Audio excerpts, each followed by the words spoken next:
নমস্কার সকলকে। আজকে শেয়ার করছি আমলকির আচারের একটা জিভে জল আনা রেসিপি। তো চলুন শুরু করা যাক। একটা পাত্রে জল নিয়ে সেটা গরম হলে তার উপরে একটা ফুটো থালা বসিয়ে তার উপরে দিয়ে দিতে হবে আমলকিগুলো। এখানে সবকটা আমলকি দেওয়া হয়েছে। এবার চাপা দিয়ে 20 মিনিট মতন ভাপাতে দিতে হবে। 20 মিনিট হয়ে গেলে এরপরে নামিয়ে নিয়ে তারপরে ভেতরে দানা বা বীজ যেটা রয়েছে সেটা বার করে ফেলতে হবে এইভাবে।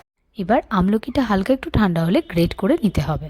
আমলকি গ্রেট করা হয়ে গেছে। এবার আখের গুড়টাকে ছোট ছোট টুকরো করে নেওয়া হয়েছে। এরপর কড়াইতে সাদা তেল দিয়ে আর একটা শুকনো লঙ্কা দিয়ে গ্রেট করা আমলকিগুলোকে দিয়ে দিতে হবে। এরপরে আমলকিটাকে একটু নাড়াচাড়া করে তারপরে গুড়টাকে দিয়ে দেওয়া হচ্ছে। গুড়ের সাথে সমস্ত আমলকিটা ভালো করে মিক্স করে নিতে হবে। এবার দেখুন গুড়টা গলে গেছে আর সমস্তটা একসাথে মিক্সও হয়ে গেছে। এবার স্টিকি স্টিকি ভাবটা একবার চেক করে নেবেন। ঠিক এরকম আঠালো হলে তার মধ্যে দিয়ে দিতে হবে ভাজা মশলা আর ভিনিগার। ভিনিগারটা এখানে দেওয়া হচ্ছে অনেকদিন আচারটা স্টোর করে রাখার জন্য।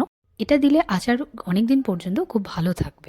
এবার এখানে বিট নুন দিয়ে ভালো করে সমস্তটা মিক্স করে নামিয়ে ফেলুন। ভিডিওটা ভালো লাগলে অবশ্যই লাইক, শেয়ার, সাবস্ক্রাইব, কমেন্ট করে পাশে থাকবেন।